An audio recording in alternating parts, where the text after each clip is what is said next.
And for today's craving is tayong, tuyom, or in English, it's sea urchin.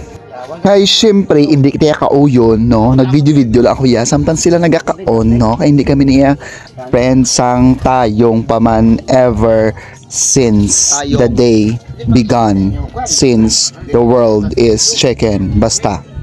Kag sa nakita ninyo, ang ina nga sea urchin is already nangamatinlo. Kay originally, kung halin pa siya sa dagat, damo na siya sa mga tunok-tunok, no? Daw mga rays of stick sa iya nga lawas. So gina pang utod-utod ina siya. And that's the final look sang tayong. And inang yellow na nga color sa sulod diya nga unod, amo na siya ang edible nga part sang tayong, or sa Cebuano tinatawag siya nga tuyom, but in English it is called sa amon sa America as sea urchin, you know. Charis. Kag best ini i-partner sa bahaw nga kanon ang tayong with langgaw nga makahang asaw-sawan, no? Pero amo na premi ang perfect combination kuno kung magkaon kasan tayong bahaw, langgaw kag tayong. Di ba? Only taga isla or taga pulo lang kuno ang kabalo sina. Pero I know some of those living in the city may idea naman or nakatilaw naman siguro sang nga tawag nga tayong, di ba la?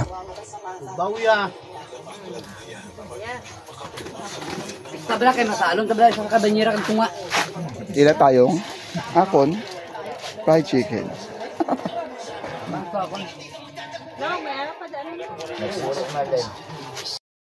What's up, madlang people?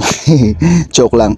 So, di ba kagapon ang inhas kami? Subong ang craving for today's video is tayong. So, kay naga-crave si Mariket sang tayong. Nagpalihog siya kay nung tutong mapasalom, no? So, almost tinauto nga sa banyera nga tayong kag super tambok lang. Karami sa ilang tawon, di ba? Nga nagakaon, pero syempre, hindi kami friends ang sinang pagkaon. Bahala na galing.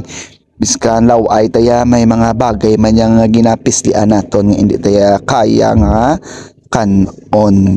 Isa na dira ang tayong. Bahala na hindi kami magkita ay sinang duha kay hindi kuya kauyon. Super. So nakatry ako sa once daw nagsuka-suka gid ako ya. Kaya ka-super lang sa and basta. Daw hindi kaya mag-take sang ginhawak ko. Pero sa lantawan mo na sila gani konto bala do ka ano lang do ka nami lang sa ilang pagkaon, no? Ay man, ay tayong. And so samtang nagapapak sila sang tayong ya, syempre nagkaon mo kaya sang akon nga nagbakal kuya sang fried chicken, no?